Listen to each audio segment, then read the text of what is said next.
You think you found something? On this season finale, I've been bugged. run!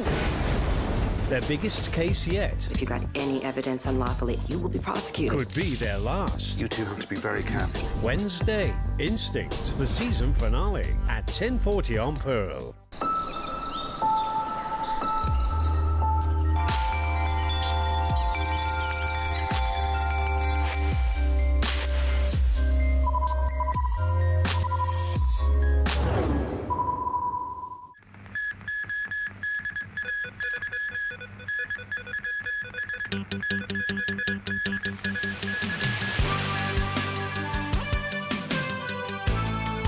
A 2-month-old baby is fighting for her life in hospital.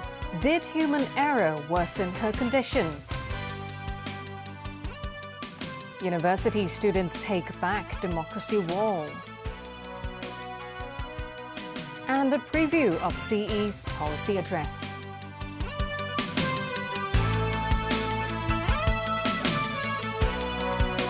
Hello, good evening. A baby girl younger than 2 months old is fighting for her life tonight. Doctors performed direct current therapy for her heart problems, but later found that the synchronization mode was not even turned on during the procedure. United Christian Hospital said it apologized to the girl's family in a meeting today, though this case happened 2 days ago. The 50-day-old infant was admitted to hospital for poor feeding and shortness of breath. She then received ventilator support after an initial diagnosis of congestive heart failure. The baby later developed an abnormally fast heart rhythm, which reached 280 beats per minute. A doctor performed direct current cardioversion after drug treatment failed. That procedure to stabilize her heart rhythm was carried out again hours later, before she was transferred to Queen Mary Hospital.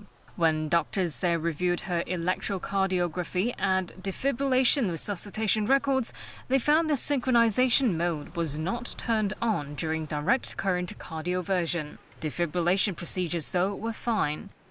In critical situations, electrical therapy usually would be the only one of choice that we can offer to the patients. Turn on the synchronized mode in this kind of defibrillator. The machine will make a record in the ECG script, and also the screen will show some signal so that the operator can know. Probably in this case, the operator may not be aware that actually the synchronized mode has been turned on. The girl remains in the intensive care unit at Queen Mary Hospital. Students at Hong Kong Polytechnic University are celebrating after being allowed to take back control of their democracy wall. It comes after students stage a hunger strike to put pressure on university management. Pinky Wong reports. More than 42 hours after starting their hunger strike, student leaders celebrated after reaching an agreement with university authorities. Aim is that the school have to admit that the authority of the democracy wall is held by student union. The controversy erupted last month after messages in support of Hong Kong independence appeared on the wall, prompting Poly authorities to take action. Not everyone is happy students have got control of the wall again. Members of the Defend Hong Kong campaign condemned students for illegally confining staff when they were at the management office 3 days ago. Those in support of the students also gathered. Security staff were deployed to keep the peace. A student who snatched a petition letter from a security manager was taken away by staff. The Democracy Wall was earlier renamed the Lenin Wall to commemorate the 2014 Occupy movement. The University Student Union has collected at least 4,000 signatures from supporters both on campus and online. Pinky Wong, TVB News. China's central bank today announced a move that seeks to inject 750 billion yuan into the banking system. It's done by cutting the amount of cash banks must hold as reserves, the fourth such cut so far this year. The measure takes effect in about a week's time on October 15th. It'll be the fourth reserve requirement ratio cut this year by the People's Bank of China. by slashing the requirement reserve ratio for renminbi deposits by 1 percentage point. That will release 1.2 trillion yuan in liquidity. With 450 billion yuan to offset maturing medium-term lending facility loans, there's still a net 750 billion yuan in cash to be injected into the market. The central bank said the move could help support small and micro enterprises, private enterprises and innovative enterprises to enhance the vitality and resilience of the Chinese economy. Some economists in Beijing see the cut as a timely one to boost confidence in the economy amid an intensifying Sino-US trade dispute. As Wang Fucheng, another mainland economist, explains, 750 billion yuan still isn't enough to stimulate the economy, so a better way would be to lower interest rates.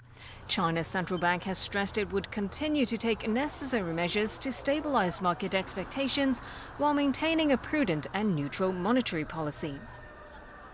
After weeks of bitter debate and explosive hearings into allegations of sexual assault, Brett Kavanaugh was finally sworn in as America's newest Supreme Court justice. His confirmation is a political victory for President Donald Trump and gives the Republicans new momentum going into next month's elections for Congress.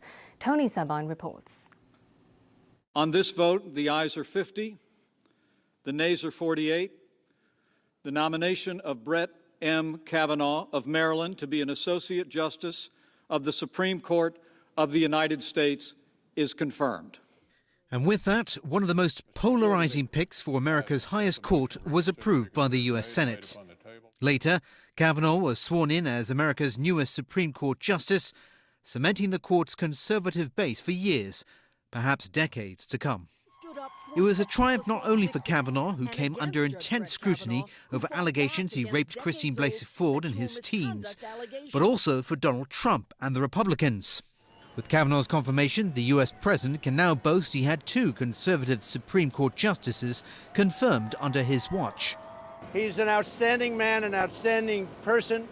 What they put him and his family through, the Democrats, over the last few weeks is horrible. Later, at a campaign rally in Kansas, Trump continued to attack the Democrats for politicizing Kavanaugh's appointment. And I want to thank our incredible Republican senators for refusing to back down in the face of the Democrats' shameless campaign of political and personal destruction. Senate Majority Leader Mitch McConnell, who pulled the strings behind the scenes to ensure Kavanaugh's confirmation by the upper house, says the successful appointment shows the principle of innocent until proven guilty still prevails in America. We stood up for the presumption of innocence. We refused to be intimidated by the mob of people that were coming after Republican members at their homes and in the halls. I couldn't be prouder of the Senate Republican Conference. November is coming! Outside of Capitol Hill, though, protesters raged at Kavanaugh's appointment, while scores were arrested after scuffles with police. The bitter battle over Kavanaugh's nomination to the Supreme Court has exacerbated America's political divide and left many emotionally raw.